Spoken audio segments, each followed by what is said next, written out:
Hello student, good afternoon. अपन ने पिछले लेक्चर के थ्रू साइकोन के habit and habitats, body structure and canal system पढ़ा था। आज अपन उसी का टॉपिक लेते हैं, microscopic organisation of body wall in Scypha. जो इसका बॉडी वॉल है उसका ऑर्गेनाइजेशन कैसा है, किस तरह से वो बना हुआ है, किसका बना हुआ है। The structural plane of body wall of Saifa is focused at a cellular level. तो पिछले लेक्चर्स में मैं आपको बता चुका हूँ कि जो पोरीफेरा है उनके अंदर जो इसकी संरचनात्मक संरचना है वो कैसी है।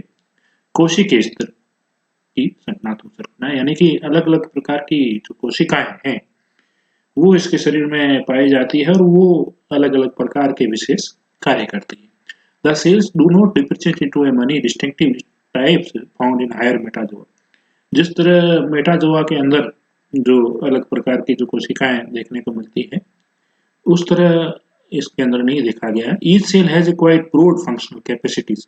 तो हर एक जो कोशिकाएं बहुत कम है, मतलब इतनी अलग अलग प्रकार की सेल्स नहीं है, मनी डिफरेंट टाइप सेल्स नहीं है जैसे कि मेटाजोआ में होती है, लेकिन अलग अलग प्रकार है लेकिन बहुत सारे कार्य करती है। तो मतलब each cell has quite broad functional capacity. Sponges as whole as considered to a leg well organized tissue. तो टिश्यू उत्तकीय संरचनात्मक संरचना इनके अंदर नहीं है, इसके अंदर कोशिकीय स्तर की संरचनात्मक संरचना है। The microscopic organization of body wall shows the presence of a single layer. तो माइक्रोस्कोपिक ऑर्गेनाइजेशन की अपन बात करें तो इसके बाहर की तरफ एक स्तर पाया जाता है, सिंगल लेयर कवरिंग, जो इसको बाहर से कवर करता है, एक्सटर्नली सरफेस को, बाहरी शरीर के स्तर को। Designate as a dermal layer, जिसको डर्मल लेयर कहा जाता है, composed of a large pinacocyte cells. जो बाहरी जो स्तर है इसका, चर्म स्तर है जो, वो किससे कन्वर्ट बना हुआ होता है, पिनेकोसाइट्स कोशिकाओं का बना हुआ होता है। 1.25 फिगर में देखेंगे। या द स्पोंजोसील फिगर की बात करें तो आपको 1.25 फिगर अभी नेक्स्ट स्लाइड में आएगा। द स्पोंजोसील इज लाइंड बाय, तो ये हो गया उसका जो बाहरी आवरण है या जो चर्म लेयर है उसका बाहर का, आउटसाइड का जो लेयर है वो पिनेकोसाइट्स कोशिकाओं का बना होता है। और जो उसकी अंदर की गुहा है जिसको गैस्ट्रल कैविटी या स्पोंजोसील कहते हैं, वो लैंड होती है मेनली किसकी, फ्लैटनेड इंडोडर्मल कोइनोसाइट्स। नॉर्मली जो स्पंज बात करते हैं उसकी, तो वो choanocyte cells that are flagellated, वो क्या होती है, कशाभीय होती है। ठीक है, कोइनोसाइट्स की पर्ण कोशिकाएं जो कि कशाभ युक्त होती है। The intermediate layer in between the वो टू लेयर्स, इन दोनों के बीच में, यानी कि पिनेकोसाइट्स और कोइनोडर्म, या अपन कहें जो कोइनोसाइट्स है और वो की कशाभीय कोशिकाएं हैं, जो कशाभीय कीटाणु कोशिकाएं उसका बना हुआ है, इन दोनों के बीच में एक स्तर होता है, मिडल लेयर होता है in between two cells, gelatinous matrix होता है जिसके अंदर, जिसको क्या बोलते हैं, मेसोग्लिया, जिसके अंदर बहुत सारे स्पिक्यूल्स और अमोबॉइड सेल्स पाई जाती है। जो अमोबॉइड सेल्स, अमोबॉइड एक प्रकार की टोटीपोटेंसी सेल है जिससे बहुत सारी अलग अलग कोशिकाएं बनती है, जो अपन आगे जहाँ इसका सेलुलर स्ट्रक्चर पढ़ेंगे, डिफरेंट टाइप्स ऑफ सेल पढ़ेंगे, वहाँ अपन देखेंगे कौन कौन सी कोशिकाएं हैं जो कि अमोबॉइड्स कोशिकाओं से निर्मित होती है, जो कि एक टोटीपोटेंसी सेल है जिसके अंदर क्षमता है कि वो क्षमता पाई जाती है कि वो विभिन्न प्रकार की कोशिकाओं का निर्माण करती है और वो कोशिकाएं फिर अलग अलग विशेष प्रकार के कार्य करती है। जो बाहरी स्तर है वो इस चपटी या सपाट कोशिकाओं का बना हुआ है जिसको बोलते हैं pinacocytes. Pinacocyte covers the outer surface and line all the internal canals as species that are not covered by coinocytes. तो ये ऐसी कोशिकाएं हैं जो बाहरी जो आवरण है वो इनका बना हुआ होता है, जो सरफेस है वो इसका बना हुआ होता है, या जो आंतरिक जो कैनाल है, इंटरनल कैनाल है, वो इससे लाइंड होती है, या फिर जहां पर कोइनोसाइट्स नहीं पाई जाती है वहां पर ये वो इस तरह से पिनेकोसाइट से कवर होता है।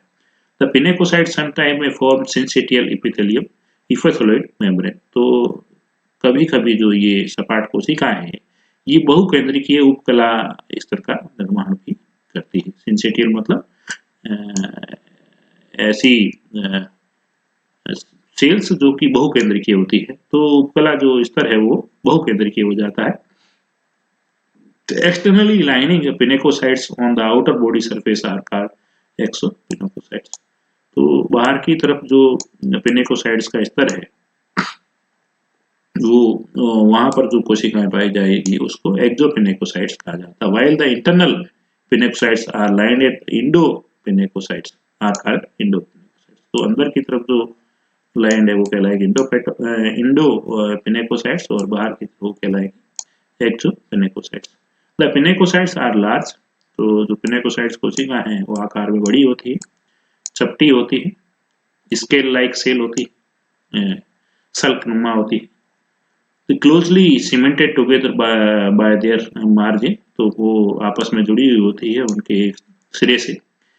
It contain somewhat centrally placed nucleus. तो इनके अंदर मध्य में केंद्रक पाया जाता है। Pinacocytes are highly contractile. तो ये मसलिए जो मांसपेशीय कोशिकाएं होती हैं उस तरह की होती हैं, इनके अंदर फ्लेक्सिबिलिटी पाई जाती है और ये सिकुड़ती है और चौड़ी होती है, तो इसलिए इनको highly contractile and can either reduce and increase the surface area of the sponge body. जो कि सहायक होती है जिसकी वजह से जो स्पॉन्ज है उनमें गुदगुदापन आता है कि वो सिकुड़ देते हैं और फैल भी जाते हैं। तो they it due to this the presence of pinacocyte cells they reduce and increase their body surface area. तो इसकी वजह से स्पॉन्ज क्या करते हैं, अपने आप को एरिया को छोटा भी कर लेते हैं और बड़ा भी कर लेते हैं। Reduce and increase the surface area of the sponge body. Pinacocytes are absent in Scypha porocytes are absent in Saifa and the ostia are simple gaps in the pinacocytes layer. तो जो पोरोसाइट्स है एक बोरनुमा का निर्माण होता है इस प्रकार का। तो ये पोरोसाइट्स है जो इसके अंदर ओस्टिया में ये क्या कहते हैं साइकोन में नहीं पाए जाते, ओस्टिया पाए जाते हैं, are simple gaps in the pinacocytes layer. तो जो पिनेकोसाइट्स का स्तर है उनके बीच में छोटे छोटे छिद्र पाए जाते हैं जो कि गैप क्रिएट करते हैं, जो कि वो पिनेकोसाइट्स लेयर में होती है जिनको ओस्टिया कहा जाता है। तो पोरोसाइट्स नहीं देखने को मिलते हैं साइकोन के अंदर, ये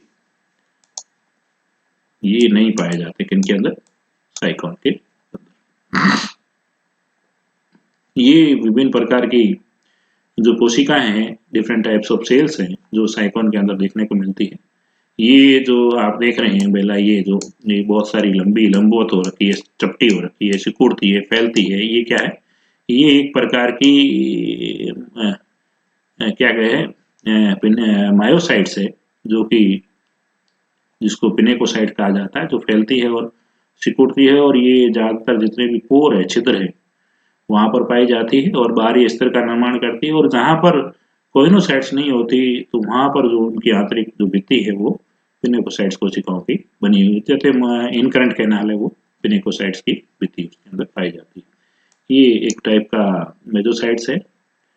और सी में अपन देखें ये पोरोसाइट्स है जो इस प्रकार की होती है और यहाँ पर पोर बनेगा और यहाँ पर पोर बनेगा, तो ये यहाँ पर बीच में इसी तरह पोर डेवलप हो जाएगा, छेद डेवलप हो जाएगा। तो ये पोरोसाइट्स कोशिकाएं हैं। थिजोसाइट, इन सब का अपना एक विशेष कार्य है। स्क्लेरोसाइट जो कि स्पेक्यूल्स निर्माण करते हैं। आर्कियोसाइट्स, स्क्लेरोब्लास्ट, आर्कियोसाइट्स और आर्कियोसाइट, उसके बाद है कोलिनोसाइट, इसका आगे अपन विस्तृत में पढ़ेंगे। और कोइनोसाइट, ये कोइनोसाइट्स जो कि मटके नुमा होती है और कसा भी युक्त होती है, जो कि रेडियल कैनाल की अंदर की भित्ति है वो कोइनोसाइट्स की बनी हुई होती है। तो ये आगे जहाँ डिफरेंट टाइप्स ऑफ सेल्स आएगा उसको उस समय इसको वापस अपन दोहराएंगे। तो इस स्लाइड के अंदर आप जितनी भी अलग अलग प्रकार की कोशिकाएं हैं जिनका अपना एक विशेष फंक्शन होता है, जो इसके मैट्रिक्स में ज़्यादातर देखने को मिलती है, जो और क्या कहते हैं पिनेकोसाइट्स और कोइनोसाइट्स है जो की बाहरी और आंतरिक जो इनका आवरण होता है उसके अंदर देखने को मिलती है। कोइनोसाइट्स जो कि कोइनोडर्म जो उसका इंटरनल जो स्तर होता है, आंतरिक स्तर जिसका निर्माण करती है, ये कशापीय कोशिकाएं होती है और इनको कीटाणु कोशिकाएं कहते हैं। और आलसो कोलार सेल्स, इनको कोलार सेल भी कहा जाता है या गेस्टल सेल भी कहा जाता है। हैविंग लॉन्ग वीप लाइक, तो इनके अंदर एक चाबुक नुमा कसा पाया जाता है, weep like flagellum. Each coenocytes has A round and Oval body, और फिर गोल और अंडाकार इनका बॉडी होती है। पोसेज ए सिंगल न्यूक्लियस, अंदर एक केंद्रक देखने को मिलता है, जो आप यहाँ डायग्राम देख रहे हैं, ये केंद्रक है। और ये अंडाकार इनका बॉडी है, और ऊपर की तरफ ये इसको कोलार सेल्स भी कहते हैं। तो ये इनका जो बाहर का है ये कोलार है, और ये एक वीप लाइक फ्लैजेलम आप देख रहे हैं। तो चाबुक नुमा फ्लैजेलम इनके अंदर देखने को मिलता है। वन आर मोर वैक्यूल, रिक्तिकाएं भी देखने को मिलती है, खाद्य रिक्तिकाएं भी देखने को मिलती है, और संग्रहित भोजन के कण भी इनमें रहते हैं। The free end of the sales body has a comparatively longer flagellum, तो जो इसका संतृप्त भाग है वहां पर एक लंबा फ्लैजेलम कसा पाया जाता है। Base of the flagellum is surrounded by contractile transparent Kolar like outgrowth of the cytoplasm. तो बाहर की तरफ जो यहाँ पर ये नेक्स्ट फिगर में देखें तो ये जो साइटोप्लाज्म का आउटग्रोथ हो गया है, तो ये कोलार शेप्ड कलर नुमा, जैसे अपने कॉलर होते हैं उस तरह, तो collar like outgrowth of the cytoplasm. The collars have filtering mechanism, तो ये जो कोलार बना है तो क्या करता है, छन्ने का और ट्रैपिंग एंड इनकल्फिंग ऑफ पार्टिकल्स की तरह काम करता है।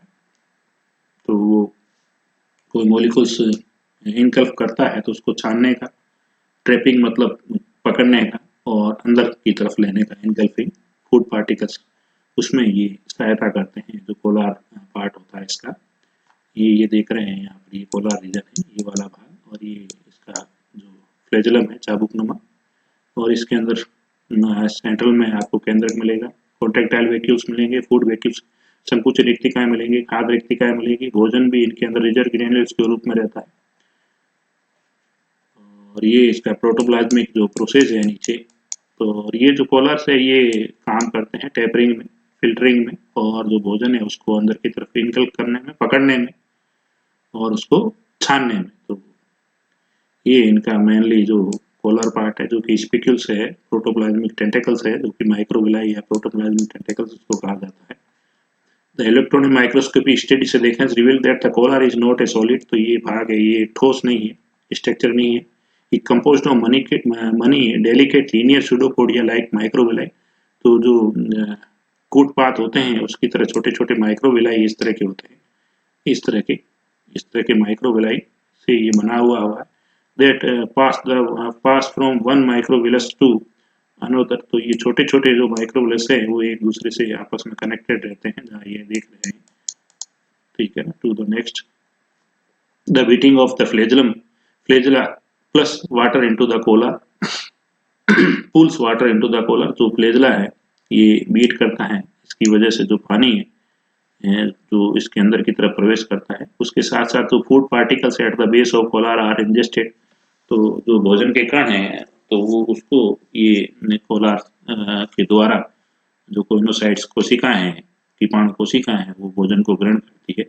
Ingest as a food vacuoles, the mechanism जो कि खाद्य रिक्तिकाओं की तरह अंदर की तरफ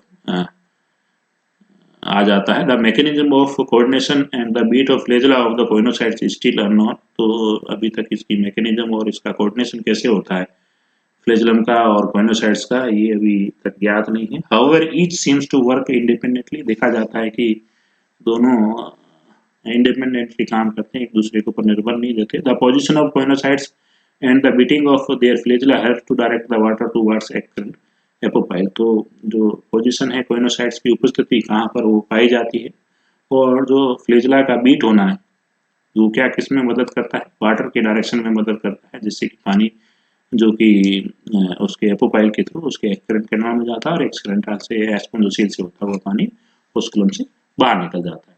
और तीसरा अपन यहाँ देखें, मेजोगेलिया यानी कि मैट्रिक्स, जो कि पिनेकोडर्म और जो कि पिनेकोसाइट्स का बना हुआ है, कोइनोडर्म जो कि कोइनोसाइट्स कोशिकाओं का बना हुआ है, उसके जो बीच का स्तर होता है उसको मेजेनकाइमा या मेजोगेलियल लेयर कहा जाता है।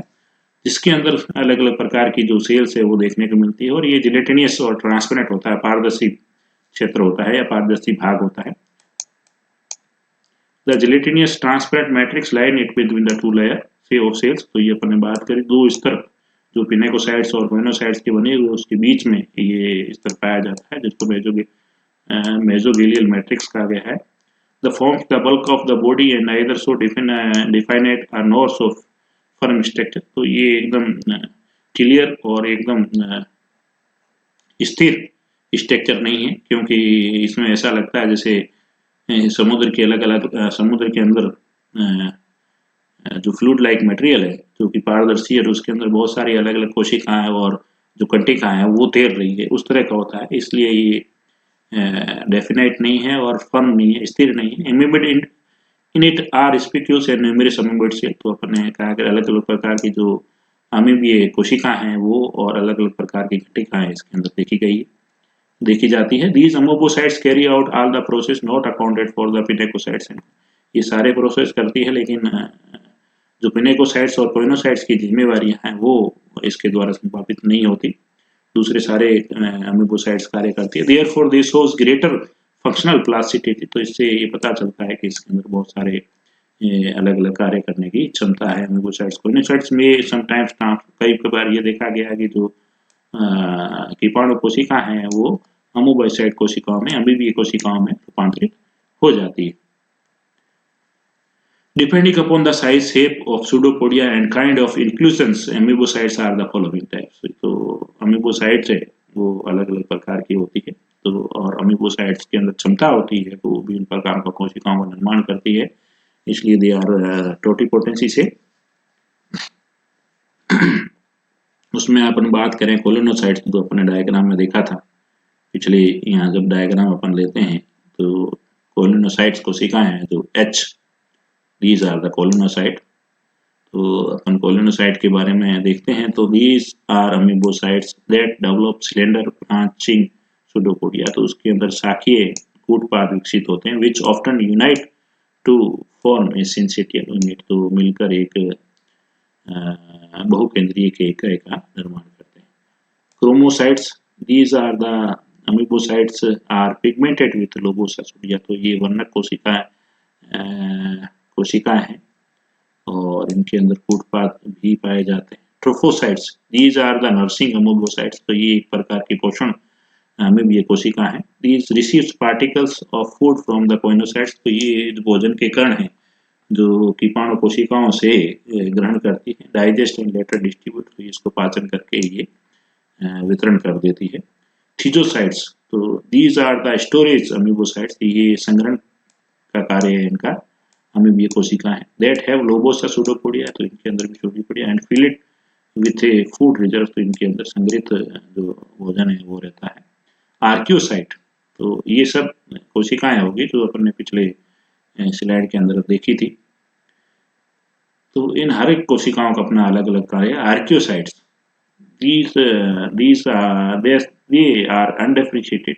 तो इम्ब्रियोनिक सेल्स, तो ये भ्रूणीय कोशिका है। एंड यूजली फॉर्म स्पर्म और ओवा। तो ये सामान्यतः स्पर्म जो युग्मक है उनका निर्माण करती है। They have blunt pseudopodia. तो इनके अंदर जो सूडोपोडिया वो ब्लंट है। लार्ज न्यूक्लियस, इसके अंदर जो केंद्र है वो बहुत बड़ा है। And कॉस्पियस nucleus.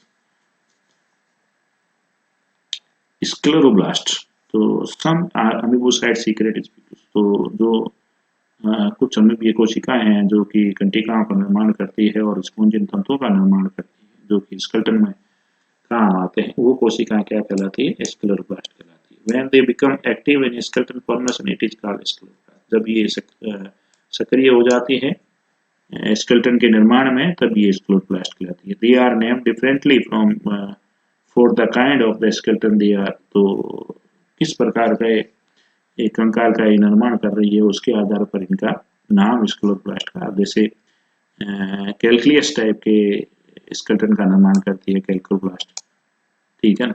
और सिलिशियस टाइप के स्पिकल्स का निर्माण कर दिया सिलिकोब्लास्ट। और स्पॉन्जी इन टाइप फाइबर्स का निर्माण कर तंतुओं का निर्माण करती है तो स्पॉन्जीब्लास्ट। तो इनका नाम किस प्रकार के what kind of the form skeleton on the basis of their skeleton they are differentiated into calicoblast, silicoblast and spongioblast. उसके बाद है डेस्मोसाइट्स. These are the elongated cells that are found in the outer cortex. तो ये लंबवत कोशिकाएं हैं जो कि बाहरी जो कॉर्टेक्स है उसमें देखने को मिलती है. Provide fibrous strength as well as helping in cortex contraction. तो ये मदद करती है उसके सिकुड़ने में और फैलने में. Myocytes we already discussed on myocytes. These are the elongated fusiform and highly contractile. ये बहुत ही संकुचित कोशिकाएं जिनके अंदर बहुत सारी फ्लेक्सिबिलिटी पाई जाती है. ये प्लास्टिक नेचर की होती है, जिस प्रकार का प्लास्टिक होता है. Are similar to the smooth muscles. ये जो स्मूथ कोशिकाएं हैं, मांसपेशी कोशिकाएं होती है, उस तरह की होती है. They are arranged in a sphincter like bands. तो जहाँ पर छिद्र पाए जाते हैं, पोर पाए जाते हैं, वहाँ पर ये होती है. They are capable of altering the diameter. तो इनके अंदर वो कैपेसिटी होती है कि वो जो पोर है उसके डायमीटर को, उसके व्यास को बड़ा और छोटा करती है. They regulate the amount of fluid flow in the body. और नियंत्रित करती है कि पानी कितना प्रवेश करेगा और कितना उससे बाहर जाएगा. तो डिफरेंट टाइप ऑफ इसका जो बॉडी ऑर्गेनाइजेशन है वो टॉपिक यहीं समाप्त होता है, जिसके अंदर अपन ने ये पढ़ा कि इसके दो स्तर, आउटर लेयर और इनर लेयर. आउटर लेयर जो कि पिनेकोसाइट्स का बना हुआ है, इनर लेयर जो कि कोइनोसाइट्स का बना हुआ है. और जो बीच का स्तर है जो मेसोगिलिया मैट्रिक्स है, जो कि एक जैसा नहीं रहता क्योंकि उसके अंदर एक तरल पदार्थ है जो कि जिलेटिनियस है और जिसके अंदर बहुत सारी कंटिकाएं, अलग अलग प्रकार के मोनोएक्सोन, ट्राइएक्सोन, टेट्राएक्सोन और बहुत अलग अलग प्रकार की जो कोशिकाएं हैं जिनका विशेष कार्य होता है वो उसके अंदर तैरती हुई रहती है. तो जिसको इसलिए उसको एक कोशिक स्तर नहीं कहा जाता. इसलिए ये जो पोरिफेरा है ये क्या है, डिप्लोप्लास्टिक प्राणी है, द्विस्तरीय प्राणी है, त्रिस्तरीय प्राणी नहीं है. Due to presence of only two true cellular layer. ये पिनेकोडर्म है, कोइनोडर्म यानी कि एक्सटर्नल लेयर और internal layer. In between two layer जो इन दोनों के बीच में एक कोशिकीय स्तर पाया जाता है, जो कि जिनके अंदर मतलब कोशिकाएं जहाँ एक लीनियर फॉर्म में अरेंज नहीं हो, ठीक है, डिस्क्रीट फॉर्म में अरेंज हो, तो उसको आप एक कोशिकीय स्तर नहीं कह सकते. तो जो मेसेनकाइमा है या मेसोगेलियल जो बीच का स्तर है वो उस तरह का नहीं है, क्योंकि उसके अंदर एक ट्रांसपेरेंट मैट्रिक्स के रूप में जेलेटिनियस पदार्थ पाया जाता है और उसके अंदर ये सेल और अलग अलग प्रकार के जो कंटिका है वो तैरती हुई रहती है, एक जगह भी नहीं रहती. तो इसलिए ये ट्रू त्रिस्तरीय क्या कहते हैं, थर्ड जो लेयर है वो ट्रू नहीं है. Thank you. तो इसमें आप ये ध्यान रखना है, इसमें डिफरेंट टाइप्स ऑफ सेल्स, किस प्रकार की कोशिकाएं पाई जाती है और बाहर का और अंदर का आवरण जो किसका बना हुआ है, और इंटरनल इनकरेंट कैनाल की इनर लाइनिंग किसकी होगी और जो रेडियल कैनाल है उसकी इनर लाइनिंग है वो किसकी होगी, और जितने भी जो छिद्र है वो किससे गार्डेड होंगे, उसके जो द्वार है वो किसके बने हुए होंगे, उनको कौन सी कोशिकाएं नियंत्रित करती है और कौन सी कोशिकाएं स्केलेटन के निर्माण में सहायक है, कौन सी कोशिकाएं भोजन ग्रहण करने के सहायक है, कौन सी कोशिकाएं स्पर्म और ओवम बनाती है. तो ये हर एक जो विशेष प्रकार की कोशिकाएं उनका अपना एक विशेष कार्य होता है. Thank you.